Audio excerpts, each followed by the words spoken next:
welcome back to my channel. I'm Lauren Littman if you're new here, and I hope you guys all had a wonderful and lovely Thanksgiving break. I had a blast with my family wandering around the French Quarter and Bourbon Street in New Orleans. I was Instagramming up a storm this weekend. By the way, make sure you're following me on social media so you can check out what I'm up to when I'm not recording videos. This video has been highly requested by you all, so thank you so much. And today I'm going to be decoding all of Taylor Swift's lyrics to her song Getaway Car. Now, I can't explain it, but when I first heard Getaway Car, it took me by surprise. It starts off with Taylor in this like robot voice, kind of Daft Punk like, then it transitions into her normal voice and she's talking about the Great Escape and how she did something wrong, but that it was kind of meant to be. Lots of confusing but awesome stuff in this song. This might be one of my top 5 Reputation songs. It's hard to choose. Let's hop into what this song could be about, shall we? The biggest theory out there that I think is true is that this is Taylor Swift's breakup song to Tom Hiddleston. Tom is actually the getaway car that helps Taylor to escape her failing relationship with Calvin.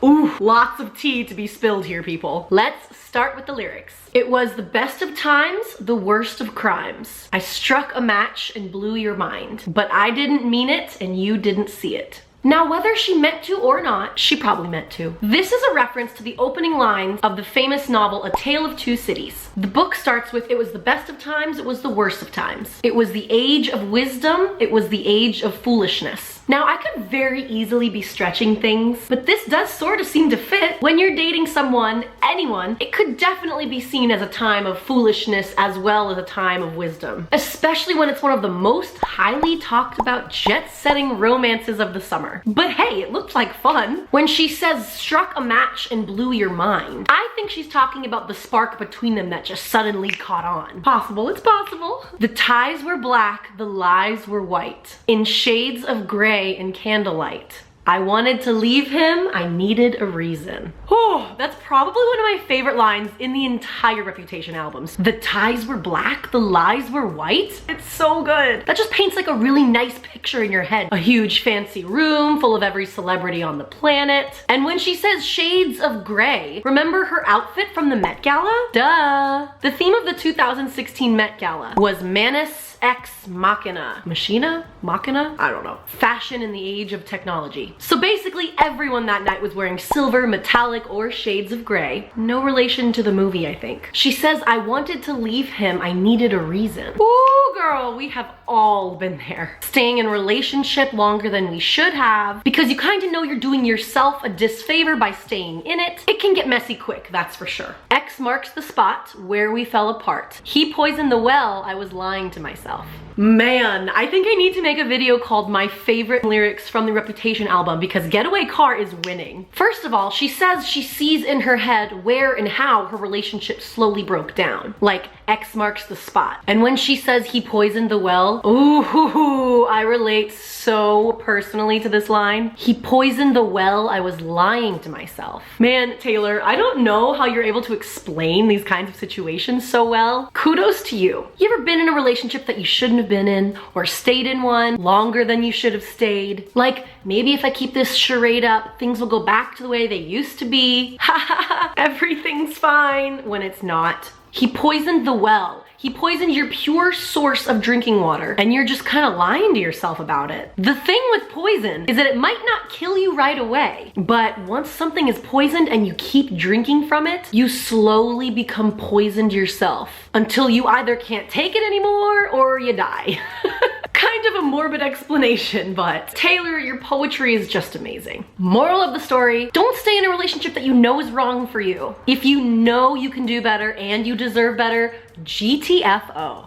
Okay, back to the song. I knew it from the first Old Fashioned, we were cursed. We never had a shotgun shot in the dark. Here, Taylor is saying that she pretty much knows that the relationship was doomed from the start. Whether that curse was the infatuation they had for each other or that the curse was the media, whatever it was, she's saying that they never had a shot in the dark of working out from that very first drink together. They were kind of like, hey, we found this shotgun, let's fire it away into the dark and see what happens. Kind of like the Hiddle Swift era, right? You were driving the getaway car. We were flying, but we never get far. Tom Hiddleston was driving the getaway car from the robbery situation that was Taylor and Calvin's relationship. I remember we all thought it was a little weird that Taylor showed up to the Met Gala alone after Taven had just celebrated their 1-year anniversary together. But hey, whatever, Calvin's a busy guy, we get it. So Tom was driving the getaway car and they were flying, but they never got far. Now, if you'll all remember, Taylor and Tom had quite the summer of flying all around the world, didn't they? Obviously, they started in America in Watch Hill, Rhode Island, after those infamous photos were leaked of them kissing on the rocks. After that, they went to Nashville, where Tom met Taylor's parents. And then from Nashville, they flew to England together and spent some time with Tom's parents on the Suffolk coast. Then from there, they flew to Rome and toured the Colosseum and went on cute dates where Tom is pictured sweetly kissing her hand. I really liked them together, and I always thought he was such a cute and charming guy. After Rome, they flew back to the US for the Tay America 4th of July celebration that we all love to talk about. That's when the I Heart TS tank was unveiled. And then 2 days later, they were spotted flying to Australia together, where Tom was filming the next installment of the movie Thor.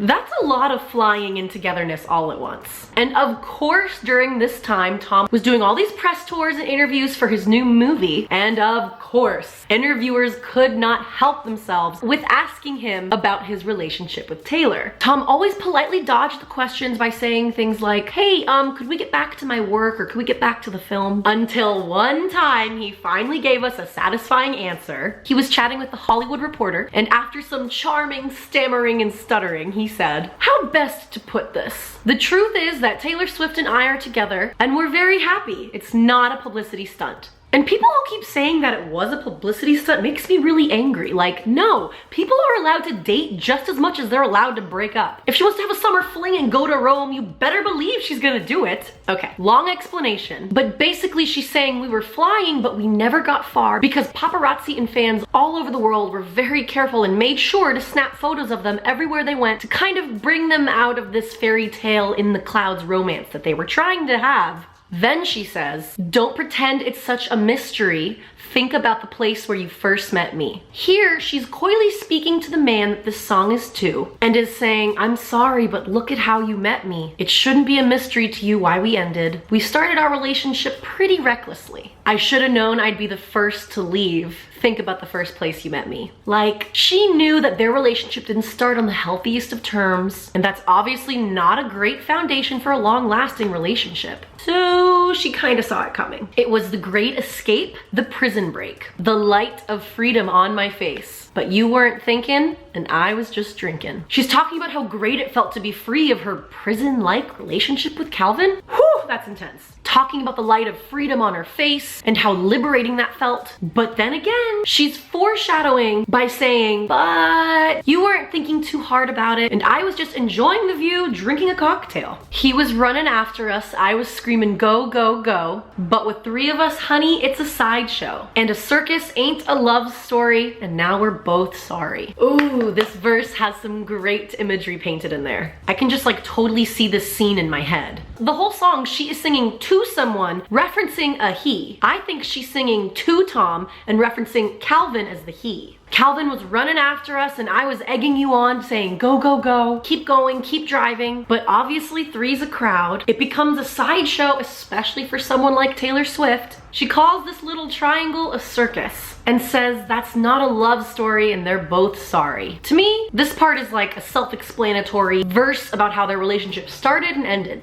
Simple as that. She has another line that says, it hit you like a shotgun shot to the heart. It appears that she's telling us that she ended the relationship, not Tom. And that she might be sorry for the way things turned out, and sorry that she shot you in the heart, Tom. We were jet set, Bonnie and Clyde, until I switched to the other side. Here, I think she's talking about their lovely jet-setting vacations together. They were partners in crime, Bonnie and Clyde, until she became what she calls a traitor and switched to the other side and changed her mind. I left you in a motel bar, put the money in the bag, and I stole the keys. That was the last time you ever saw me. I personally think that this verse is simply fiction. It's a nice way to tie the whole song together, to bring it back to the heist and getaway car narrative. I don't think she actually stole money from an ex-boyfriend. I think that's just some grade A storytelling. Yeah, Taylor. Then the song ends with, I was riding in a getaway car, I was crying in a getaway car, I was dying in a getaway car, said goodbye in a getaway car. I think this last verse, she's opening up to us about how she felt about the end of her relationship with Tom. She was along for the ride, then it led to some complications where she was crying and hurting, and eventually she said goodbye to her getaway car. Man, what a great song. There is some incredible imagery and storytelling in this song. It's also catchy AF. I love it. I have loved going through this Reputation album and this magazine, and just having Taylor Swift's music back in my life. It's also been awesome to find all of you pop culture people and Swifties out there that have been enjoying watching my YouTube channel. So thank you so much for watching and commenting and tweeting me things. It literally makes me the happiest person in the world to read the things you guys want to say to me. If you enjoyed this video, please remember to leave it a like so that other people can find it too. And subscribe if you're not already subscribed. I just hit 7,000 the other day. That's exciting. The race to 10,000 subscribers is on. I have some more Taylor Swift decoding videos coming your way. I think the next song I want to do is I Did Something Bad, because I think that has to do with this love triangle personally. All right, I'll see you guys next time in my next video. Bye guys. I'm like flopping my sleeves. X marks the spot where we fell apart. He poisoned the well. She has another line that says, it hit you like a shotgun shot to the dark.